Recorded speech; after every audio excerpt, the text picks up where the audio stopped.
YSR Saudi తోఫాకి 427 కోట్ల రూపాయలు జగన్మోహన్ రెడ్డి గారి హయాంలోన మహిళలకు అందజేసేవారు. ఫ్రీగా అందజేసేవారు. ఉచితంగా ఇవ్వటం మూలాన వాళ్ళు ఎంతో ఆర్థిక స్వలంబన అన్నది పొందేవారు. కానీ అయ్యే పథకాలకి పేరు మార్పిడిలు చేసి వడ్డీలకి డబ్బులు ఇచ్చి అది గవర్నమెంట్ నుంచి మీరు ప్రొవైడ్ చేస్తే బాగుంటుంది. కానీ ఇంకో సంస్థ ఇంకో మహిళలు దాచుకుంటున్న డబ్బుల్ని దోచేసుకొని ఇటు మళ్లించడం ఏంటి?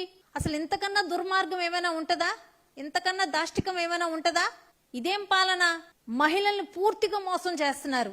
గతంలోన మనకి డోక్రా మహిళలు 5,000 కోట్లు డోక్రా మహిళలకి వైఎస్ఆర్ గవర్నమెంట్ లోన జగనన్న పాలనలోన 5,000 కోట్ల రూపాయలు లబ్ధి చేకూరేది సున్నా వడ్డీ రూపాన.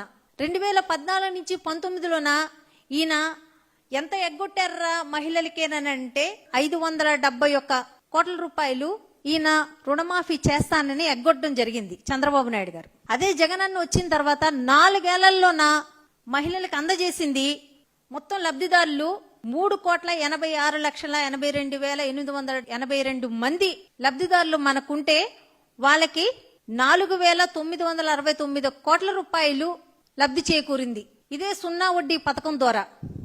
కానీ అదే ఎక్కడ ఎన్నో సంవత్సరం నుంచి అంటే 2019 నుంచి 2023 వరకు జగన్మోహన్ రెడ్డి గారి గవర్నమెంట్ లోన మహిళలకి సున్నా వడ్డీ రూపాన అందిన లబ్ధి ఇది. అదే చంద్రబాబు నాయుడు 2024 ఎలక్షన్ టైంలోన ఏదైతే ఏప్రిల్ నెలలో జగన్మోహన్ రెడ్డి గారు మళ్ళీ ఈ సున్నా వడ్డీలకి మళ్ళీ వాళ్ళకి పడాల్సిన 2024 సంవత్సరంలో పడాల్సినది వేయటానికి రెడీ అయితే ఎలక్షన్ కోడ్ అని చెప్పి ఆ డబ్బులు నిలిపివేశారు. ఎలక్షన్ అయిన తర్వాత కానీ క్లియర్ చేయాలి కదా. మరి అత్యధిక మెజారిటీ తోటి గెలిచేసినారు కదా.